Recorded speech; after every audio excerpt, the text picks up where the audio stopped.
Hi Flosstube, and welcome to Fairy Tales and French Knots. I'm Erin, and this is my channel about cross-stitch, where I talk long enough to make my family wonder what I'm up to, but short enough that you can probably watch this on your lunch break. Today is Sunday, November 3rd, 2024, and this is my 29th episode. If you're new here, welcome, and if you're a returning viewer, I'm glad you're back.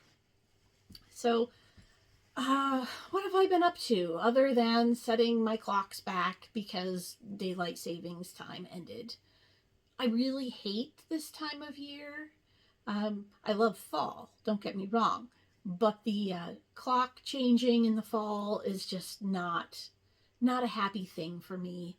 I'd much rather it be dark in the morning when I'm driving to work than in the evening when I'm coming home from work. I always feel like I'm getting away with something if I'm going to work before the sun is up and coming home in the beautiful afternoon sunshine. So, yeah, this whole cooking dinner in pitch black is just not cool. But anyway, can't do anything about it except stitch more, right? So, what have I been up to?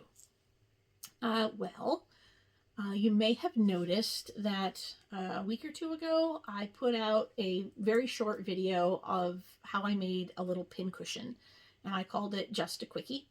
And I'm thinking I might do more of those with little tips and tricks for finishing and other things that I've put together. So yeah, we'll see what happens with that. But that pincushion was the product of a retreat that I went to on October 19th in Leroy, New York. So let's start there, and I'll tell you about my retreat. I know that I think that weekend there were a lot of retreats happening. I've seen recaps for Stitch New England. I think the Queen City retreat happened around that time. I know that there was one out at Shepherd's Bush. I don't know if it was that weekend. Another one was Stitch West, maybe. Yeah, it just seemed like that middle of October time, there was stitching happening everywhere, which is awesome. And I hope you got to partake of some of it somewhere. But my retreat in Leroy was called Schoolgirl Samplers of Western New York, Jane Boyer, 1834. And what happened was one of the local ladies up there found a sampler stitched by a young lady from Leroy, had the date and town and, all the standard things you'd find on a sampler. And she charted it, her friend stitched it, and then they decided to do a retreat and offer it as a sampler for everyone else. And I believe the sampler itself, you can now purchase the pattern at the Jell-O Museum. So I'll put a link to the Jell-O Museum in here. And in just a minute, I'll explain how this all is connected. But, yeah. So I went to this retreat because it is about 2 hours away from me, which is, a comfortable day's drive, especially on a beautiful October Saturday. So, got up early, when it was still dark, of course, and headed up to Rochester, to Leroy. And when we got there, there were lovely little gift settings at each table. And one of the things, or some of the things that were there, were to make these little tomatoes. They're not little, it's actually a very large tomato. But I made it, stuffed it with mostly walnut shells, and then the little inkwell / ort jar that was there with it, I actually put inside, and now it's got little tomato orty jar thing, and came out really cute. I love it. So that was one of the things from the retreat. And there was the pattern. We also had a couple lectures, one about the ancestry, family lineage of the girl who had stitched the sampler, and that was fascinating. The town historian, who has also worked at the Genesee Country Museum, which is a historical recreation village in the area, she gave a lecture on general living conditions in upstate New York in the 1830s, which were pretty primitive in a lot of cases. So the idea that these little girls took the time to stitch something is really, really kind of amazing. It's, not to put down my British friends, but life in rural upstate New York was not London or New York or Boston or any kind of urban setting at all. And a lot of the things that you'd find pretty commonplace, even as common as needles, were a lot harder to come by in rural upstate New York. So really kind of a cool thing to think about as you're listening to all this. And then after we had lunch, we also got a tour of the Leroy house, which was the home of the one of the first families to settle the area. And it was really, really cool because it started out, I believe, as a boarding house and kind of an inn, and then became a family home. And the last family lived there like in the 1930s. So they still had the original like colonial style kitchen in the basement, and then they had a modern 1930s kitchen, which was also cool to look at. And yeah, they had really neat portraits and history of the area in there as well. And after that, we got to go to the Jell-O Museum, because Jell-O was invented and first manufactured in Leroy, New York. So it was just a fun day, and we got to talk to a lot of new people and see a lot of neat stitching, and we had a little bit of stitching time as well. And I actually ended up getting photographed by the local newspaper. So I'm famous if you've read the Batavian, which is, like probably has a readership of like less than 2,000 people. So anyway, in terms of the other things we were given at the retreat, I showed the pincushion, well, the finished pincushion. We also received these two charts here.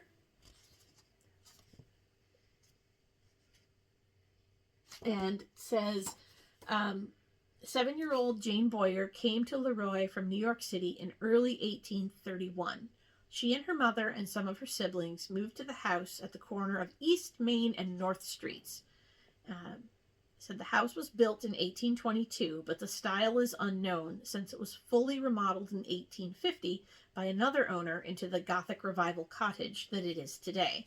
So there's a picture of the 1850 house here, the Gothic Revival, and then what it might have looked like when Jane Boyer lived there. So Jane Boyer is the little girl who stitched the sampler that we were learning about. So we got that, and we got the linen to stitch it on and all the flosses. And then we also got this, which is called Jane's Alphabet. And this says on the back, this little piece highlights the 5 alphabets that Jane stitched on her sampler, including the unusual uppercase one that is 13 inches high. So there it is. And it's got the trim, and again, the linen and the floss. And I don't know if you can tell from the picture, but it's mounted on a paddle. And they gave us the paddle to finish however we want, with paint or varnish, and magnets and washers, so we can put the sampler on it and then take it off and put something else on there if we want sometime. So that was all from the retreat. And it was a great time. I think they've found some other samplers in the area from some other young ladies from the same time period, and they're thinking of charting and doing this again, charting the other samplers and doing another retreat. I'm looking forward to one. I think it would be a lot of fun. One of the samplers that they had on display at the Leroy house when we got to do our little walkthrough, I'll try and put some pictures in here.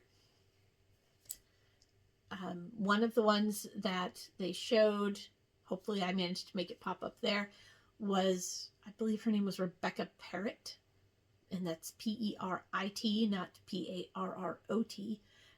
her sampler was much smaller, and therefore something a little more manageable for those of us who don't want to do gigantic pieces.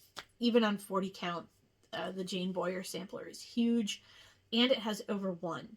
So I don't know about y'all, but I don't want to do over 1 on 40 count if I don't have to. So that was my retreat experience, and it was a lot of fun.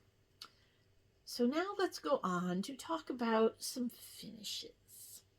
I have finished things, and the first thing I finished was Miss Grimeld by the Primitive Hare. And this was part of a series that the Primitive Hare did 2014, 2015, I believe. She started issuing monthly spooky Halloween themed patterns. And this was the one for the 8th of July. And I stitched Miss Grimeld on 40 count. And I've mounted her in this lovely Victorian dresser mirror. And I'm not sure. So I got this mirror at the antique store. I'm not certain that it is an antique, because on the back is this tape mark, which looks suspiciously like the, Hobby Lobby California, don't lick this or you'll get cancer warning stickers that California makes, tchotchke vendors put on their stuff. But either way, I found this at the antique store, and it had a mirror in it. The other reason I don't think it's an antique is when I popped the mirror out, it was held in with like this white adhesive that did not really seem very modern. It did not seem very antique. So anyway, I think she works perfectly in this little, it's metal, and there she is. And I found this little bit of black lace, which I just stitched onto the fabric before I mounted it. And this is one, because it's an oval, it was very easy to mount the piece on cardboard. I traced the mirror onto mat board and then put a running stitch around the piece, pulled it tight like a drawstring, and then stitched it down, put the back over it. All done. Would be easy enough to take her apart if I ever wanted to and do something else. I don't do that very often, really. I did make a few changes. The black floss is not a DMC. It's an overdyed. I believe it is Dying for Sass Shades of Black.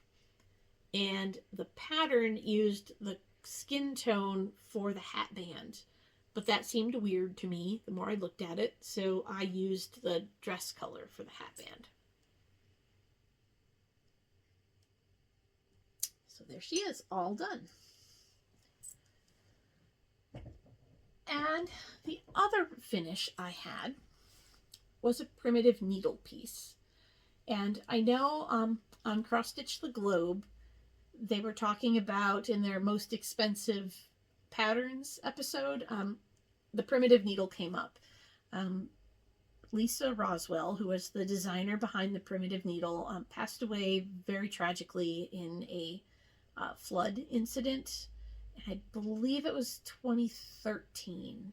It might have been 2011. I'm not positive, and I didn't look it up before I started talking, so I apologize.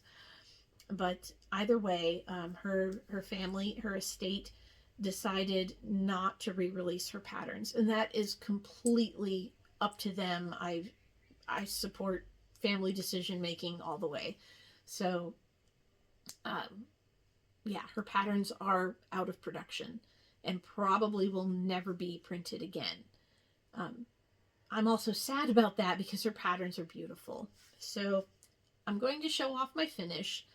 And then I thought I'd show my primitive needle stash, just because I know, the ones that go for high prices get seen a lot.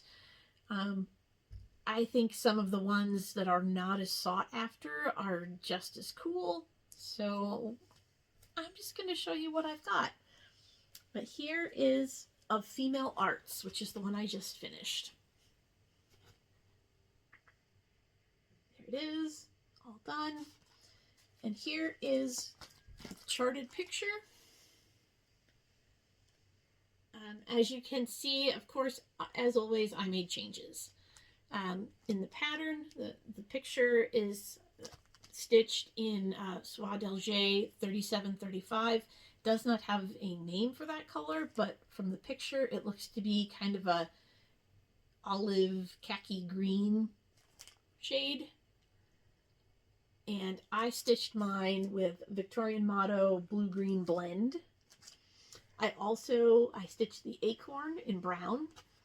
I stitched these little hearts down here in red. And I changed the date up here in the top. In the pattern, it says 1790. Mine now says 1976 and has my initials in the bottom. So I made a few other little changes only because I realized that some of the Quaker motifs were not as symmetrical as it felt like they should be. So I changed them. And that's what I love about cross stitch is, you know, once you put the needle into the fabric, you can use someone else's pattern as a guide to be creative, and everything comes out great. And it's yours when you do that. So that was Of Female Arts. Let's talk about the other stuff I've got. I have this one, which is Follow Me, and it's a tombstone design. So it's one that I think would look really great next to my Lie Light by Cozy Egg. So this is Follow Me, which has kind of one of those standard tombstone verses on it. As you are now, so once was I. As I am now, so you must be. So prepare for death and follow me. And it's got the little tombstone angel at the top. And I have this piece of Liberty Gathering Gray, which I think will be perfect for this one. So got that all ready to go. Maybe that'll be a new start. Maybe not. But I also have Cape Cod's Girls,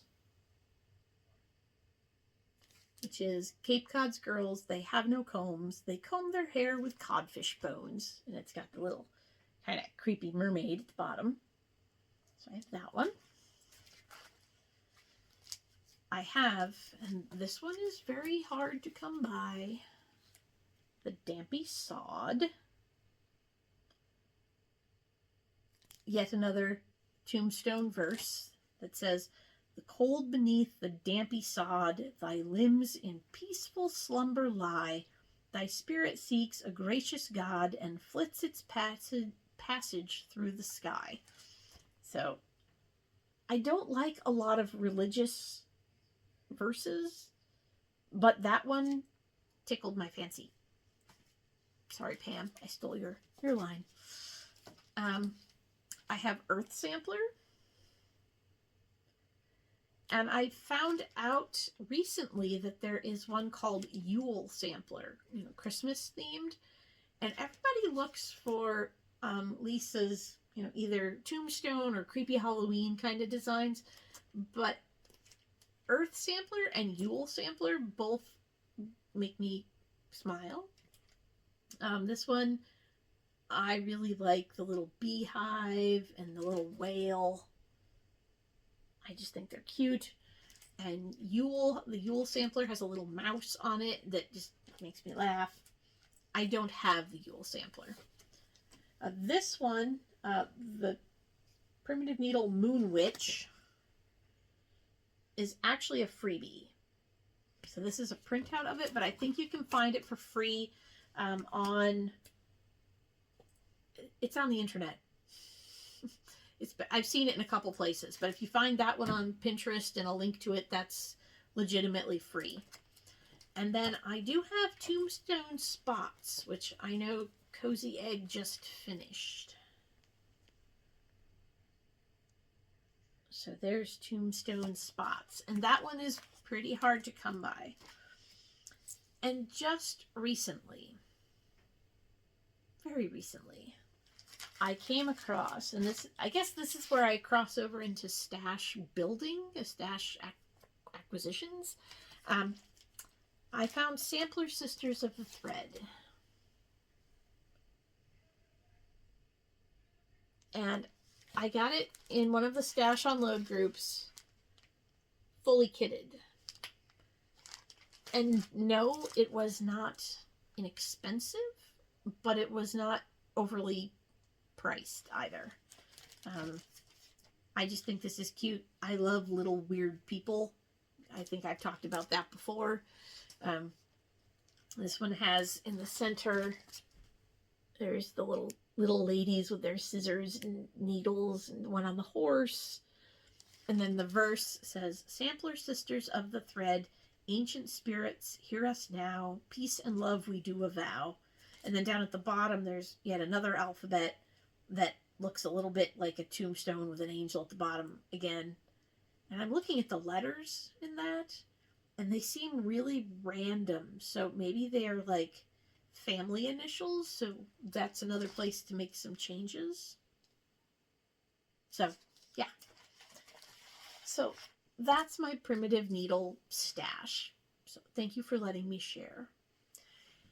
And, let's see. I don't have any other finishes or progress to show off right now, because I actually just finished of Female Arts tonight, which is part of why I recorded this video. Some people have like plans for each episode and what they're going to talk about, and they change their backgrounds and do their hair and get dressed up nice. I, on the other hand, go, oh my god, I finished something I want to show people. And that's what I do. So I don't really do myself up for my videos. If you see me in person, I pretty much look like this. I'm probably wearing this fleece because I'll be wearing this until April now. It's cold here. And yeah, I come on Flosstube to show people cool things I have, or I've done, or I want to try, not because I look special. So anyway, one last thing. I showed this in my other little Just a Quickie, was my other thing I got, which is a bag from Debbie Harry's.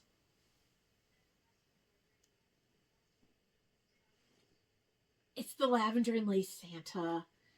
It's stunning. Her work is amazing. So, yeah, follow Debbie Harry's on Facebook if you want to find any of her bags. I think she does like a weekly drop of repurposed needlework that she finds at thrift stores and estate sales or whatever. So, yes, this one. But this is going to be my next start, I think, after showing off all my primitive needle and talking about it. I have, and this is a terrible printout of this, the Father Christmas Village from Cosford Rise. I think it's beautiful. This is a terrible printout from a really crappy color printer. So check it out on Etsy, because that's where I got it. And I then kitted it all with HDF silks, which fit in this great little soap box from Target. But yeah, so I think that's going to be my next start, and it's going to live in this gorgeous bag. So that's my lunch break, people. I hope you're all enjoying your stitching, and I hope the time change hasn't messed with you too much. And I will see you next time. Bye.